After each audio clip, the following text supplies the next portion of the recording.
Check this out. Not every comic book superhero can shoot energy beams from their hands, control the elements, or leap tall buildings in a single bound. Some of the more popular ones barely have what we would call superpowers. They possess extraordinary stamina and incredible fighting abilities that they have honed through hard work and intense training. From the 1930s to the 60s, most of those non-powered characters were championship boxers or Olympic athletes. They may have added things like wrestling or possibly gymnastics to their combat repertoire, but those are the combat arts that folks knew about in that time period.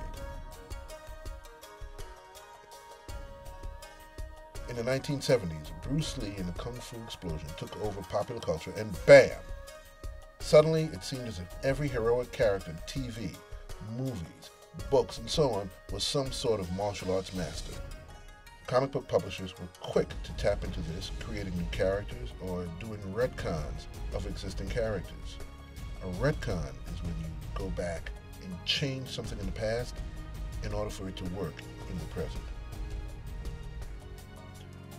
While Bruce Lee did spearhead the martial arts movement in the 1970s, karate, judo, kung fu have been mentioned or demonstrated in films and TV since the 1940s and 50s. Judo is featured heavily in James Cagney's 1945 film, Blood on the Sun. The 1950s TV detective Peter Gunn had an episode about a martial artist, a Korean War veteran, as the main protagonist.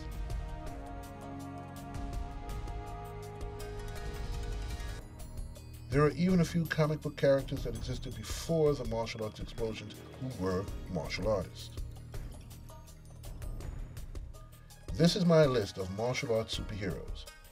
Now, I'm only using the comic book version of the character, not the TV version or the film version if there is one. I'm also not doing villains, so don't expect to see Lady Shiva, or perhaps Dr. Leaper from Marvel. I'm only focusing on the heroes.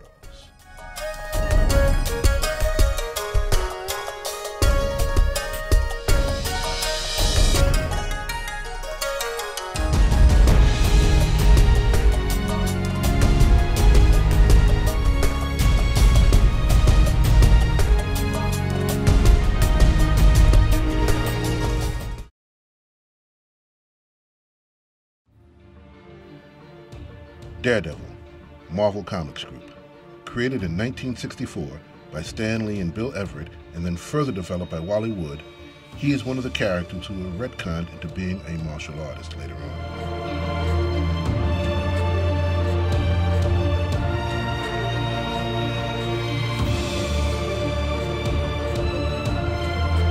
In the 1960s and 70s, Daredevil was a boxer and a gymnast. Combining the two, he was a really good scrapper. He would punch, backflip, kick, throw, or whatever in all of his fights. In the 1980s, Frank Miller took over the book and introduced ninjutsu and Japanese martial arts into the series. Suddenly, Daredevil was trained by a blind ninja master named Stick, and he fought a ninja clan called The Hand. This made the book more popular and has continued with the character even though other writers and artists have taken over the stories. Another interesting bit about this character is that he was never the biggest or baddest person around. He would often get the royal schnoogies beaten out of him, but he would never give up. His techniques may not win the battle, but it was often by his sheer force of will.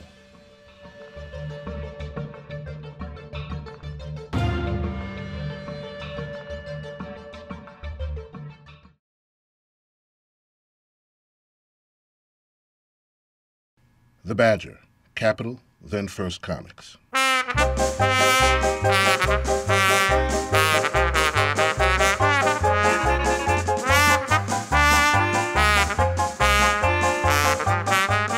Created by Mike Baron in 1983, The Badger was crazy, plain and simple. He was a Vietnam vet who suffered from multiple personalities. One of these personalities was a costume martial artist named The Badger, who could talk to animals, and he was also supposed to be a 4th or 5th degree black belt in Shorin-ryu karate and other arts. Based in Wisconsin, he rarely fought supervillains. He usually went after folks who mistreated their pets or let their dogs poop on the neighbor's yard. The Badger was certifiably insane. He called everyone Larry, and he imitated Curly of the Three Stooges while fighting. And did I mention that he escaped from the mental institute? The writers and artists tried very hard to make the Badger a real martial artist. They used the name of actual martial arts systems, dropped the names of real martial artists, and used real martial art terms. The problem was that they probably never took an actual martial arts class. So quite often, they said the wrong techniques, or the characters were doing the wrong things. They had the names right, but the techniques weren't quite the right ones. For example, there was a story where the Badger was training in Chinese Kung Fu. Well, all the students were Japanese-style gis, and the teachers were all called sensei.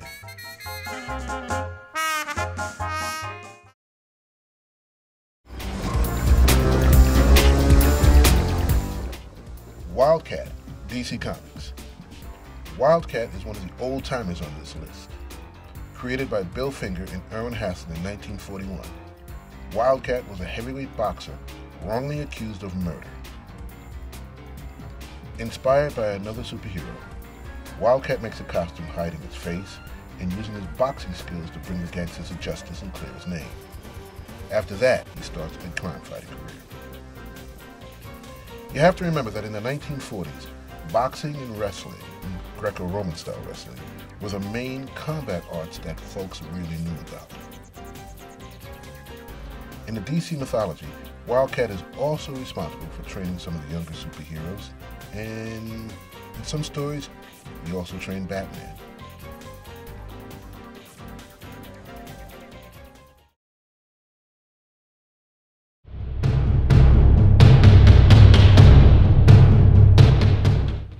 Dick Grayson, Nightwing, Robin, DC Comics.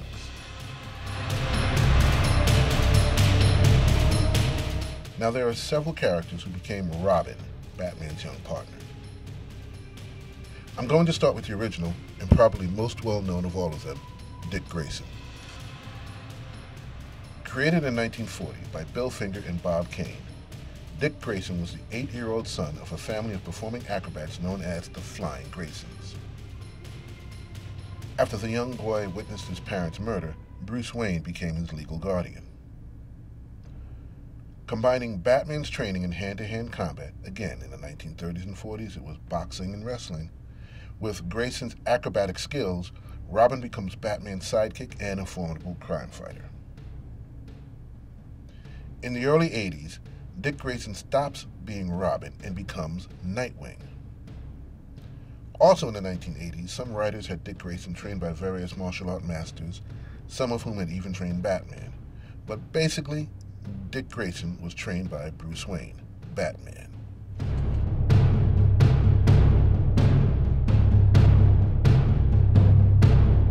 As I said, there are others who have become Robin, such as Jason Todd, Tim Drake, Stephanie Brown, and Carrie Kelly. The current Robin is Damian Wayne, the son of Bruce Wayne and Talia, the daughter of Ra's al Ghul, who was the head of the League of Assassins. The League of Assassins is the most dangerous cult in the DC universe. Think of them as super ninjas. Well, Bruce was unaware that he had a son, so Damian was trained by Talia and the League of Assassins in various forms of martial arts, so he would become the perfect assassin. In any case, Damian now lives with Bruce and is the current Robin. Since he was trained from birth, he is a high-level martial artist and fighter, and he has held his own against Dick Grayson and even Batman.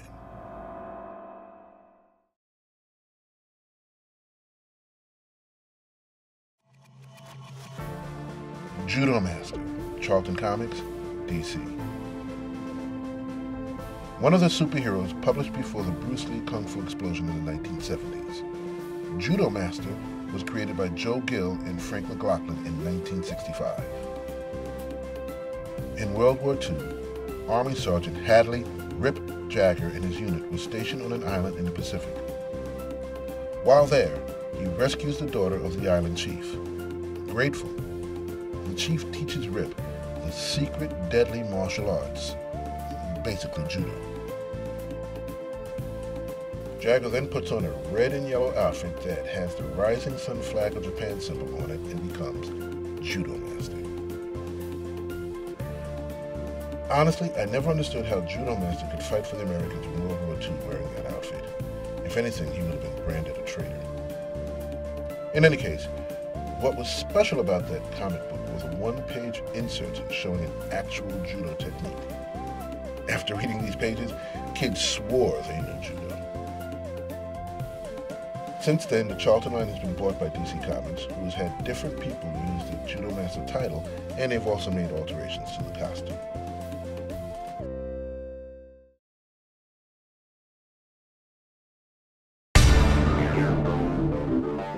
The Bronze Tiger, DC Comics.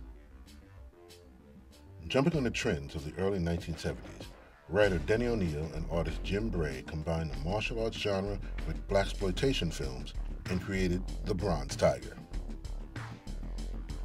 10-year-old Ben Turner witnessed a junkie kill his parents. Different from other characters who went through a similar trauma, Ben became enraged, attacked, and killed the junkie. Afraid he would lose it again, Ben found a sensei to train him to control his rage through martial arts. Unfortunately, the sensei had other ideas and used Turner to help in his criminal activities. Turner eventually left the sensei and found O-sensei and trained with him. His martial skills caught the attention of the League of Assassins, and it's there he dons the costume, the tiger mask, and becomes the Bronze Tiger, one of the most feared and dangerous assassins in the world. After a while, he is caught, deprogrammed, and joins the Suicide Squad, becoming an anti-hero fighting for the good guys. The Bronze Tiger is regarded as one of, if not the, top martial artist in the DC universe. He's even beaten Batman.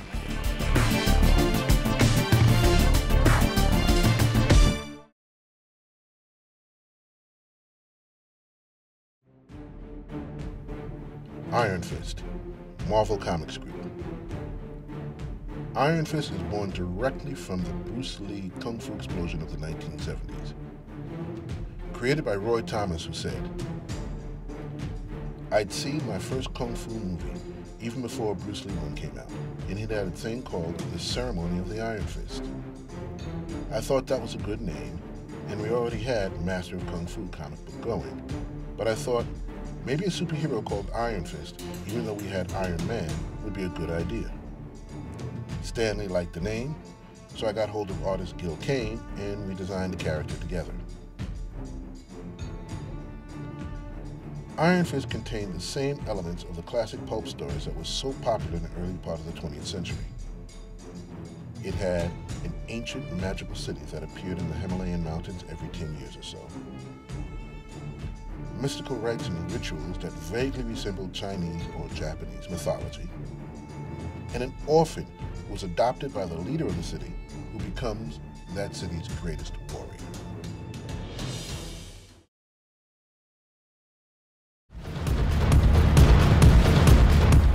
The Karate Kid, DC Comics. Not to be confused with the character from the movie series. The Karate Kid is another hero that predates the Bruce Lee Kung Fu explosion.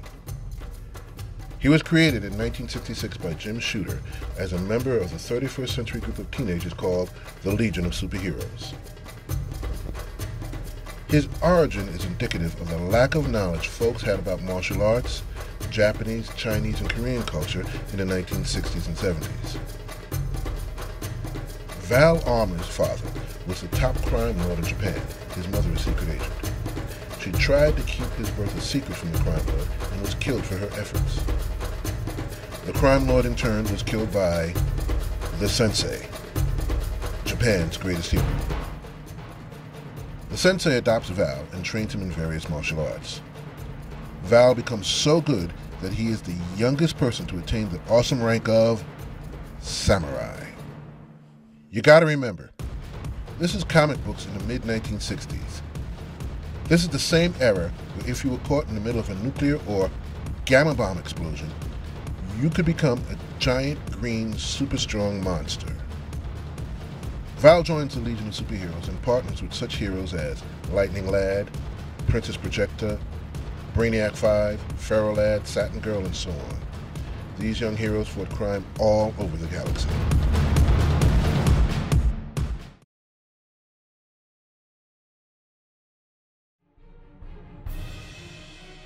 ShangChi, son of Fu Manchu, master of Kung Fu. Marvel Comics Group. Created in 1973 by Steve Englehart and Jim Starlin, ShangChi was one of the first characters Marvel created to tap into the Bruce Lee craze. ShangChi was the son of the infamous criminal mastermind Dr. Fu Manchu. He was trained from birth in various styles of Kung Fu to help fulfill Dr. Fu Manchu's mission of world domination.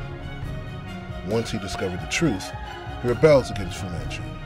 He becomes a force for the good guys, using his skill and knowledge to thwart the evil criminal mastermind's plans. All references, aspects, and supporting characters to Fu Manchu were dropped once Marvel lost the license rights to Fu Manchu. At that point, the master of Kung Fu, ShangChi, joined S.H.I.E.L.D., Marvel Comics super spy agency. Or he was just a wandering adventurer like you see in most of those Shaw Brothers or Golden Harvest movies. Now, there are a few others who probably deserve to be on this list.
Batman, DC Comics.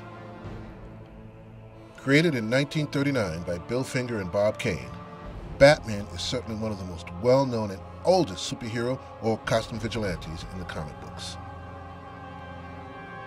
Now, in 1939, Bruce Wayne was an expert in boxing, fencing, gymnastics, and wrestling, the popular combat arts of that era. By the 1950s, they added judo to his training regimen. In the 1970s, they added karate. However, they really never went into who trained him or what style of karate that he studied.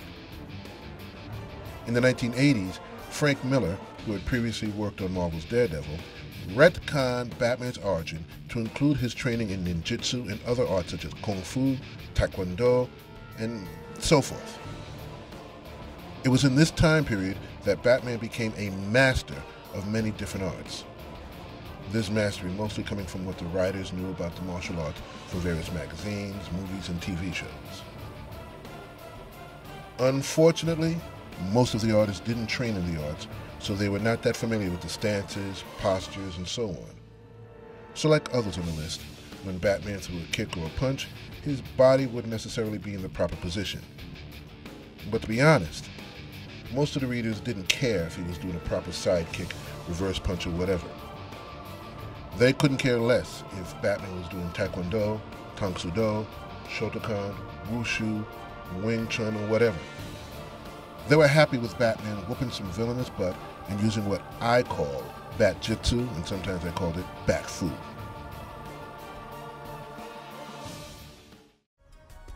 But like I said, this list is not all inclusive. I'm sure there are other characters that I may not have read or even forgot.